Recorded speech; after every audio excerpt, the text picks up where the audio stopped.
Hello नमस्कार साथियों, मैं हूं मुकेश कुमार और आप देख रहे हैं स्टूडेंट स्पोर्ट यूट्यूब चैनल। और अभी मेरे साथ हैं आयुषी मैम, जिनका भी जो यूपीपीसीएस में डीएसपी पे सिलेक्शन हुआ है। आज इन्हीं के बारे में जानिए कि इनकी जो जर्नी रही कैसी रही और इनने कौन कौन सी बुक लिस्ट फॉलो की और कहाँ से इन्होंने कोचिंग ली। तो सबसे पहले मैम आपका बहुत बहुत स्वागत और बधाई आपको। Thank you so much. Ma'am सबसे पहले अपने बारे में बताइए, अपने एजुकेशन बैकग्राउंड के बारे में बताइए। मैंने क्लास 12 तक की पढ़ाई अपनी केसीएम स्कूल मुरादाबाद से की है 2016 में। उसके बाद मैंने दिल्ली यूनिवर्सिटी से बीए पॉलिटिकल साइंस किया 2019 में। उसके बाद मैंने MA political science Delhi university से किया 2021 में।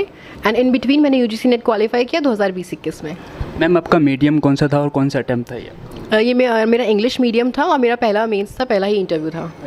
आपने कौन सी बुक लिस्ट फॉलो की, कहाँ से कोचिंग की? मैंने जो बुक लिस्ट अगर मैं बात करूँ तो एनसीईआरटीज़ बहुत इंपॉर्टेंट रहती हैं किसी भी सिविल सर्विस एग्जामिनेशन के लिए। तो अगर सब्जेक्ट वाइज जाएँ तो ज्योग्राफी की क्लास 11-12 की एनसीईआरटीज़ बहुत इंपॉर्टेंट है। उसके अलावा जो पॉलिटिकल साइंस है उसकी एक क्लास 11th और 12th की NCERTs post independence history, IR और पॉलिटी तीनों के लिए बहुत इंपॉर्टेंट है। और अगर मैं हिस्ट्री की बात करूँ तो उसमें मैंने स्पेक्ट्रम रेफ़र की थी। और अगर मेंस के सिलेबस के अकॉर्डिंग देखें तो अगर जीएस पेपर 1 से स्टार्ट करूँ तो मैंने सोसाइटी के लिए क्लास 12 की एनसीईआरटीज़ रेफ़र की थी। उसको मैंने सप्लीमेंट किया था विजन आईएएस के जो मंथली मैगजीन आती है उसके नोट्स से, क्योंकि मेंस में जो इंपॉर्टेंट रहता है वो रहता है कि आप कितना फैक्ट्स डाल रहे हैं, कितना करंट आप अपना उसमें आंसर में एनरिच कर रहे हैं। तो वो चीज़ मुझे विजन आईएएस के मॉड्यूल से मिल गई थी। अगर हिस्ट्री की बात करूँ तो आर्ट एंड कल्चर मैंने नितिन सिंघानिया से रेफ़र किया था। उसमें मैंने महक जैन यूपीएससी टॉपर हैं उनके नोट्स लिए थे और उनके नोट्स को मैंने सप्लीमेंट किया था नितिन सिंघानिया से। जीएस पेपर 2 में अगर आईआर की बात करूं तो आईआर में विजन की मैगजीन रेफ़र की थी। उसके साथ मैंने ओआरएफ की वेबसाइट्स काफ़ी रेफ़र की थी। मैं अगर कुछ भी चीज़ मुझे देखनी होती थी जैसे इंडिया नेपाल रिलेशन तो मैं सिंपली गूगल पे डाल देती थी इंडिया नेपाल रिलेशंस ओआरएफ, तो उस पर काफ़ी अच्छे अच्छे आर्टिकल्स मुझे मिल जाते थे, तो इतनी प्रॉब्लम नहीं हुई। जीएस 3 में देखें तो इकोनॉमिक्स के लिए मैंने प्रहार के नोट्स को रेफ़र किया था। इंटरनल सिक्योरिटी के लिए भी मैंने प्रहार के नोट्स रेफ़र किए थे। इन्वायरमेंट के लिए मैंने घटना चक्र रेफ़र की थी और एथिक्स के लिए भी मैंने प्रहार के नोट्स रेफ़र किए थे। और जितना भी डाटा मैंने सप्लीमेंट करने के लिए यूज़ किया था वो मैंने विजन आईएएस से और टेस्ट वर्ल्ड इंस्टीट्यूट के जो नोट्स रोहित सर ने प्रोवाइड किए थे उससे अपना कंटेंट को एनरिच किया था। मैम जैसे कि आपका फर्स्ट अटैम्प्ट था और फर्स्ट इंटरव्यू था, तो आप जो कॉलेज टाइम पे स्कूलिंग टाइम पे किस टाइप के आप स्टूडेंट रहे हैं? मतलब कि ज़्यादा एवरेज टाइप, बहुत सारे एवरेज होते हैं, वो जीनियस टाइप के होते हैं, आपके क्या? मेरा अच्छा स्कूलिंग में ग्रेड था। मेरे को क्लास 10th में 9.4 जीपीए था। क्लास 12th में 92% थे। एंड मेरा ग्रेजुएशन और मास्टर्स इसीलिए दोनों डीयू से हुआ।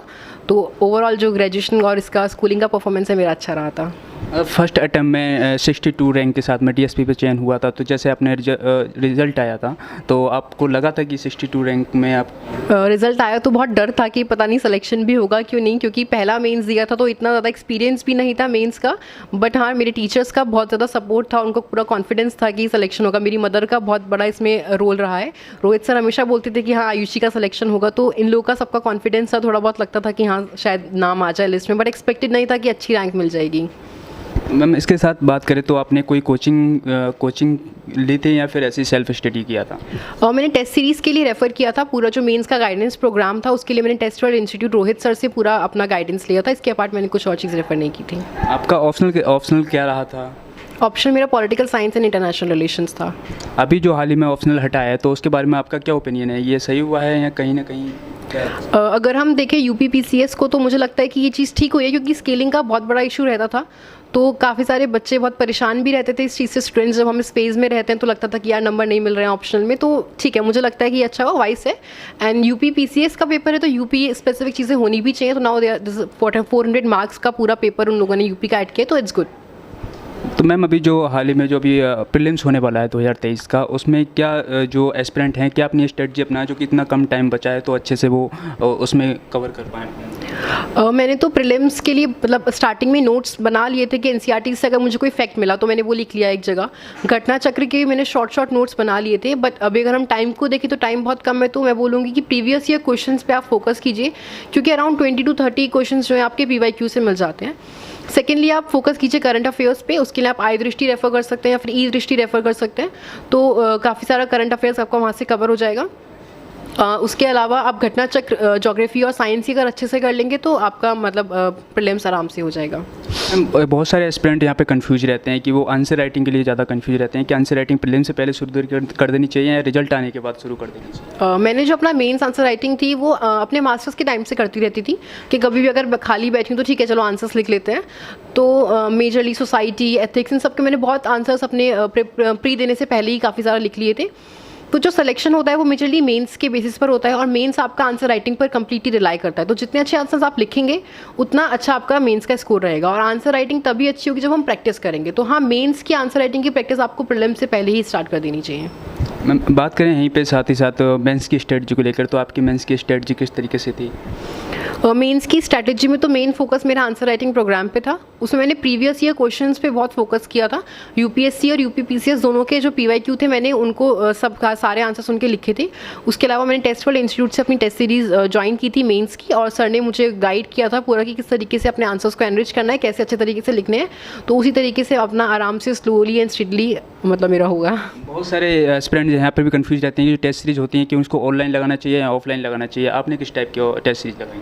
मैंने तो ऑफलाइन प्रेफर किया था और मुझे लगता था कि ऑफलाइन में एक थोड़ा सा हमारा मेंटल प्रेशर भी रहता है कि आप एग्जामिनेशन हॉल में बैठे हो, देयर इज समवन जो आपको देख रहा है कि हाँ आप टाइम पर लिख रहे हो कि नहीं लिख रहे हो। टाइम बाउंड हम थोड़ा रहते हैं और कभी कभी जब हम पढ़ के जाते हैं तो प्रेशर रहता है कि अरे भाई टेस्ट देना है तो हाँ हमें इतना सिलेबस कंप्लीट करके जाना है। तो ऑफलाइन कंपैरेटिवली मुझे ज़्यादा बेनिफिशियल लगता है।